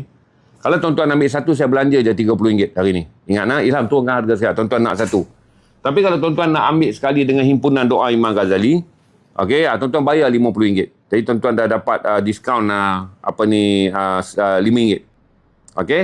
Tapi kalau tuan-tuan nak ambil combo dengan pesan Imam Ghazali ni, tuan-tuan bayar RM60. 3 buku ni, harga asal dia RM35, RM20, RM55, RM71. Saya offer RM60. Siapa nak buku ni, RM60. Okey. Baik.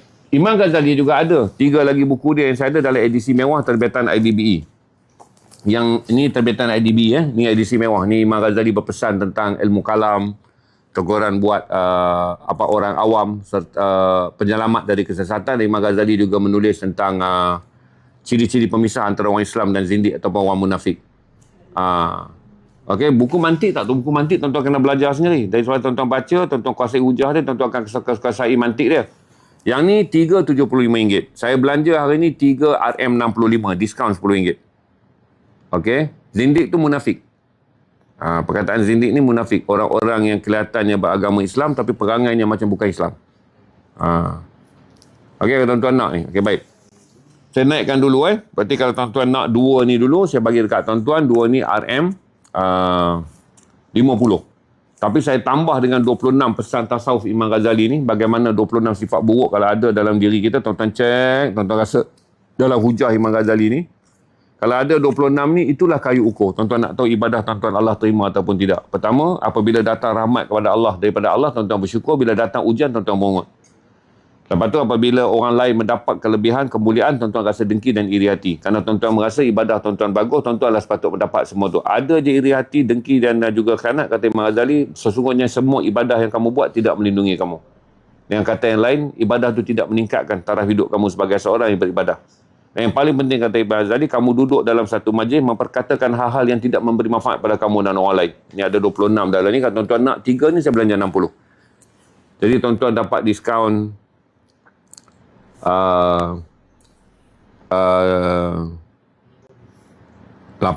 tuan-tuan dapat diskaun RM18. Saya belanja 60, tuan-tuan dapat diskaun RM18. Okey, bagi tuan-tuan yang nak pula nak baca yang saya sebut tadi tentang ni Ibn Khaldun, 50 je. Saya belanja 50 set je. Saya ambil dekat kiri. Saya tak mampu nak ambil banyak tuan-tuan pasal buku ni mahal. Tapi oleh kerana saya nak cuba jual juga. Buku ni RM95 kiri jual dalam Ibn Khaldun, dalam edisi yang saya sebut tadi lah, geopolitik, ekonomi, pentadbiran, pencukaian, sistem perniagaan. Dan kata Ibn Khaldun, ada 4 pusingan generasi tu yang bekerja kuat, yang kemudian yang mendapat manfaat daripada kerja kuat keturunannya. Yang ketiga, menghabiskan gaya hidup kerana mewarisi gaya hidup keturunannya yang dulu kaya tapi dia dah tak berusaha. Yang ketiga ni, yang keempat, dia nakkan terus gaya hidup tapi tak dapat, maka itu dia ambil rasuah, jadi penyeleweng dan bangsa tu rosak. Inilah 4 pusingan bangsa yang digunakan dalam kajian geopolitik dan juga geososial di seluruh dunia. Buku tu ada dalam ni. Kalau tuan-tuan nak, saya belanja tuan-tuan hari RM68 je. Yang ni, tak. Saya ada 50 buah. Harga saya belanja tuan-tuan ni hari RM68. Tuan-tuan ambil, tuan-tuan pusinglah cari. 95 harga pasaran.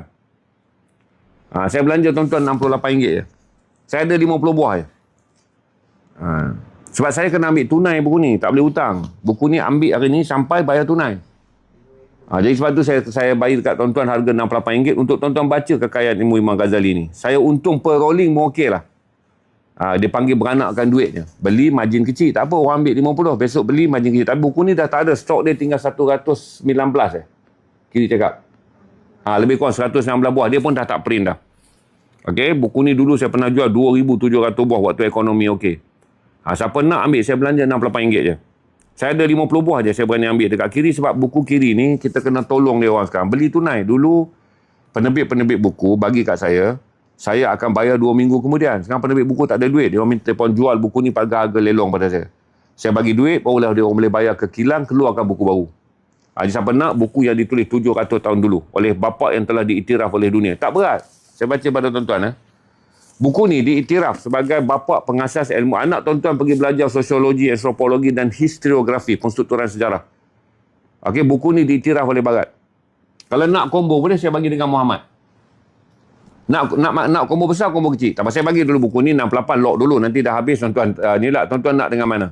Saya bagi RM68 daripada harga RM95. Tuan-tuan Google lah sekarang. Tanya Mi KKB tu. Dia salah seorang penjual beg kuning bagi buku ni. Harga RM95. TikTok bagi 12%, 20%. Tuan-tuan tak akan dapat harga RM68. Saya nak bagi tuan-tuan. Saya baca dia. Bahasa dia mudah. Senang faham. Saya ambil daripada awal dah senang. Nanti saya baca pula tentang ekonomi. Dia menasihat raja-raja dan juga pada menteri dia. Penasihat dia. Bahawa kamu akan menikmati kesenangan mentadbir sebuah negara pada zaman pertengahan. Peringkat awal ni kata Imam Ghazali, kena strukturkan dulu masyarakat. Bila masyarakat tu betul struktur ekonomi, pendidikan, cara mereka berfikir dan hala tuju negara, barulah kemudiannya negara akan dapat hasil. Maka kata Imam Syafi'i, kata Ibn Khaldun, kena sabar semua pemerintah. Kerana proses mendidik rakyat, menjedarkan rakyat dan membina struktur rakyat tu penting. Pertengahan tu barulah kerajaan tu akan menikmati hasil daripada apa yang dia telah tanam kepada masyarakat dia. Okey, Book Cafe jual 90. Tu je tu, Mi baru pergi cek ya, Book Cafe 90. Saya nak bagi kat tuan-tuan hari ni RM68. 50 orang je akan dapat. Kalau saya baca bahasa dia, nanti orang marah pula sebab duk minta bahasa.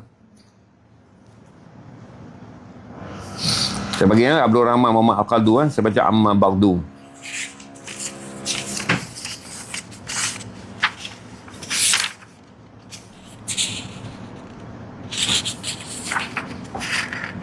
Sekejap Ni banyak kan banyak.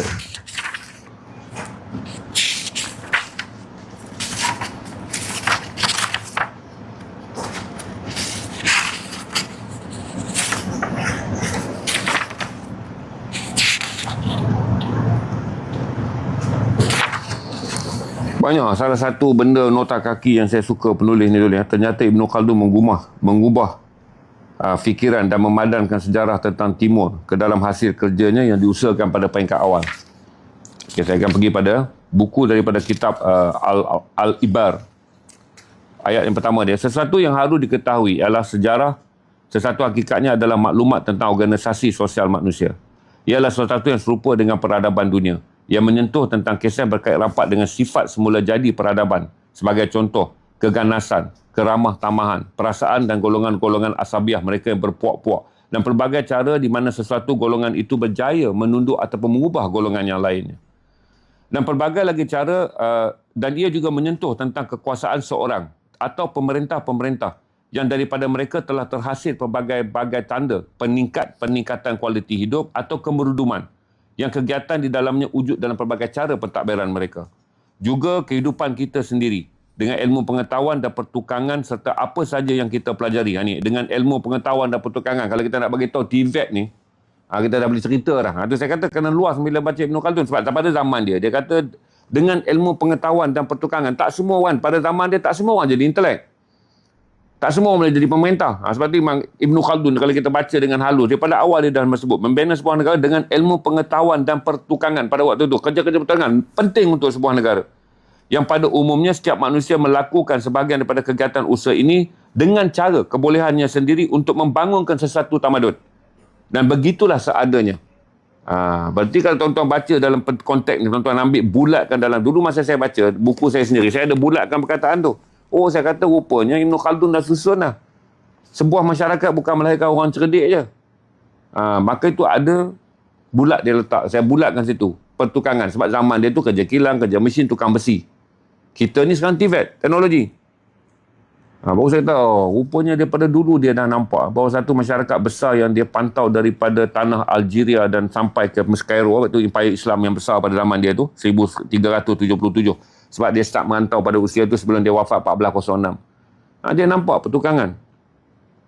Barulah saya faham. Oh, rupanya dia dah bercakap tentang aspek industri yang paling besar dalam Islam, bukan sahaja pertanian dan pemerintah.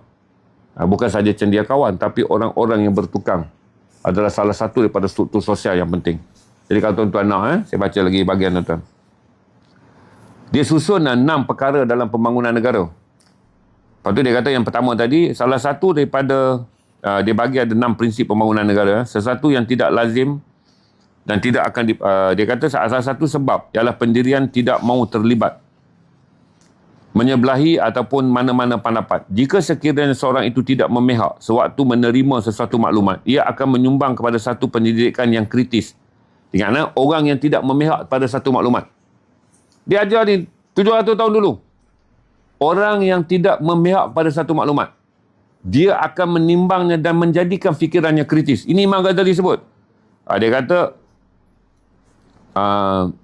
tidak menjelajahi mana-mana pendapat pahaman. Dan jika sekiranya dia tidak berfikiran memihak sewaktu dia menerima maklumat, dia akan menyumbang pada satu pendidikan yang kritis dalam fikirannya, yang kemudian dia akan menerima maklumat itu secara lebih wajar. Tuan-tuan tengok, 700 tahun lalu, Ibn Khaldun telah menulis, kalau seorang tu tidak memihak, dia tak kata betul siapa salah. Dia ambil satu maklumat dan dia pertimbangkan dengan fikirannya yang kritis. Nescaya dia akan lebih faham tentang maklumat tersebut. Critical thinking yang kemudiannya dikembangkan oleh Barat, dia sebut analytical thinking yang kita sebut sekarang, analisis. Yang kedua dia sebut critical thinking. Berfikirlah secara kritis tentang maklumat kamu terima. Kerana maklumat tu bukan penting untuk kamu memihak pada siapa. Dia mestilah penting untuk kamu membenar dan membijakkan diri kamu. Jadi setiap ayat dia ni tuan-tuan, kalau kita baca dalam buku yang tuan-tuan kata tebal ni. Saya dulu duk jual buku ni, saya perli. Saya kata apa, mereka tak membeli lah buku ni. Dia takut nanti kenapa si KKB tu marhum. Dia jatuh buku tinggi, jatuh. Kena kepala dia mati. Sebab apa? Dia baca Ibn Khaldun, buku tu berat. Bukan berat buku ni. Setiap muatan ayat Ibn Khaldun adalah ilmu. Orang tu kata, mati memang matilah buku Ibn Khaldun, setiap paragraf ada ilmu. Mulia lah dia mati ditimpa buku Ibn Khaldun. Dulu saya sakit hati juga buku ni kan. Kalau review dia kena panjang, orang tanya macam-macam. Saya dah tahu dah ni buku hebat sebab anak tuan Nabi, anak tuan Nabi, dengan rakan, Max Weber. Anak tuan Nabi dan Max Weber. Waktu mereka menulis sejarah Eropah moden, orang kata sejarah Eropah moden yang mereka tulis pada tahun 1940-an itu sebagai kajian terlengkap. Anak tuan Nabi ni kata, Profesor anak tuan Nabi kata, jangan. Kami menyalin semula semua struktur pensejarahan Eropah berdasarkan struktur pensejarahan Islam yang ditulis oleh Ibn Khaldun. Itu saya jelaskan pada tuan-tuan untuk tuan-tuan pergi. Sebab ketujuh, saya lompatkanlah. Sebab ketujuh yang membenarkan kepalsuan itu dapat dihindarkan adalah yang terpenting daripada sebab-sebab yang disebut adalah ketidakketahuan tentang sifat perkara yang benar. Kata dia sifat ketujuh yang membenarkan kepalsuan tu. Orang yang menerima benda ni dia boleh terima dan dia boleh terima fitnah. Kerana dia tak tahu sifat yang benar tentang sesuatu kejadian tersebut. Jadi senang, benda yang kita tak tahu, kemudian orang datang, maka kita terima bulat-bulat. Maka orang yang bodoh saja yang boleh difitnah. Dia dah cerita dah tentang sifat maklumat. Jadi kata dia, setiap peristiwa atau fenomena, baik yang berhubungan dengan intipati maupun yang disebabkan oleh perbuatan, jika kamu tidak pasti mempunyai hal semula jadi khas tentang kejadian tersebut, ataupun keadaan-keadaan yang dikaitkan dengannya, maka kamu jadilah seorang pelajar. Kalau datang satu maklumat tu pula, tak tahu apa, balik jadi pelajar. Kaji maklumat tu, baliklah pada tabayun. Jadi saya bagi tahu kata, untuk tuan-tuan baca buku ni, dia agak berat. Tapi saya rasa, baca sikit tak apa, cerdik sikit, jangan baca sampai semua. Nanti cerdik macam Ibn Khaldun pula, pakai serban berjalan rata, kiri kanan, lintas jalan, berhenti kat lampu stop, duk angkat buku ni. Dia panggil kecerdikan mendadak, sebab Ibn Khaldun ni, lahir 1332. Menjadi ilmuwan pada 1360-an. Dia wafat 1406, dia masih lagi menulis kitab dia. Kita dah jual habis dah dia punya Rihlah Ibn Khaldun ni. Dulu adalah Rihlah dah habis. Saya masuk mukadimah ni. Kalau tuan-tuan nak log, saya belanja tuan-tuan RM68 daripada harga pasaran RM90. Okey, kegusaran dan harapan ni. Kalau nak combo Aham Tolong Jam, dia nak dengan kegusaran dan harapan, ada yang nak dengan buku ni. Mukadimah bagi dengan kegusaran dan harapan. Kegusaran dan harapan. Okey. Kita bagi ini, saya bagi 68 ni. Kegusaran dan harapan 30. Bagilah 95. Saya diskaun RM3 lagi. 95 kalau tuan-tuan ambil. Combo ni Ilham tengah buat. Okey. Ilham tengah buat, ambil. Yang nak dengan akibat kerugian dunia. Yang nak combo ni dengan akibat kerugian dunia pun ambil RM90 RM5. Ni bagi 95 je. Dua-dua. Siapa nak combo sama ada dengan buku ni saya belanja je 95 hari ni. Sebab kita ada 50 je buku ni. Kita ada 50 je. Kalau nak kegusaran dan harapan pun saya bagi 95, tuan-tuan untung RM3. Kalau nak yang ni jap. Ilham tengah buat combo jap. Tunggu sekejap. Siapa yang nak? Tapi baca perlahan-lahan lah tuan-tuan. Jangan baca gelojoh sebab dia ada buku kita baca kerana kita tahu. Senang sebab kita nak tahu kan. Dia panggil information based. Macam ni tuan-tuan boleh baca laju. Sebab otak kita sentah terbuka untuk information. Information masuk kita ambil lah. Ni information based. Baca buku Ibn Khaldun, dia jadi kena perlahan. Sebab dia dipanggil sebagai mindset structural based. Dia nak strukturkan semula cara berfikir. Jadi kita baca, rupanya kena macam ni. Dia jadi perlahan bacaan ni. Sebab dia panggil structural. Dia menstrukturkan semula cara kita berfikir. Yang ni information based. Kita dah ada teknik berfikir ni. Masuklah maklumat, begini kenapa, begini dia orang buat dekat Iran, begini tujuan dia memburukkan Islam, begini strategi mereka ketika melokong Israel. Kalau baca Graham Fuller, tak ada masalah. Sebab kita telah terbiasa membaca apa yang dipanggil informasi. Cuma keyakinan kita adalah kebenaran buku ni telah pun terbukti sejak dia dilancarkan pada tahun 2011 dalam The World Visual Islam. Ni beza. Baca buku ni pula, dia susah sikit. Tuan-tuan kena sabar. Satu hari 3 muka surat pun tak apa. Asalkan dia menstrukturkan minda tuan-tuan. Sebab dia genius. Banyak perkara yang dia tulis. 1377. Abad ke-14 orang Islam pun tak pandang buku ni. Buku ni sampai ke Eropah dalam proses pertukaran. Dalam perjanjian 1460 tu membuka pintu ilmu di antara Eropah dan dunia Islam kerana tak laratlah nak berperang. Maka dibuka pintu garis perjanjian tu. Ilmu ni masuk. Dan kemudian ketika orang barat menulis sejarah Eropah moden, anak Tuan Nabi Max Weber menulis sejarah Eropah moden, orang barat terkejut dengan susunan sejarah yang sangat sempurna tentang Eropah moden, 300 tahun Eropah moden. Tapi di situ baru orang kenal anak Tuan Nabi. Sebab anak Tuan Nabi ni profesor yang baik. Dia kata, apa yang aku susun ni bukan aku. Aku belajar daripada Ibn Khaldun. Sejak itulah Mukadimah Ibn Khaldun 1940 ni dibaca oleh orang Eropah. Tuan-tuan nak baca review yang paling bagus. Baca review Mark Zuckerberg. Mark Zuckerberg Facebook Meta. Cari saja Mark Zuckerberg review Ibn Khaldun. Senang. Keluar artikel tu. Tuan-tuan boleh baca Mark Zuckerberg punya review tentang buku ni. Sebab Mark Zuckerberg baca 2015. Bila dia nak meluaskan lagi pandangan-pandangan dia tentang memahami tentang algoritma masyarakat, kesinambungan masyarakat, interaksi masyarakat. Dia ambil lebih banyak dengan membaca. Tuan-tuan nak baca review orang lain biasa. Baca review Mark Zuckerberg. Mark Zuckerberg. Yang dalam buku ni pula, penulis pilih buku ni pula lagi satu tentang The New Age.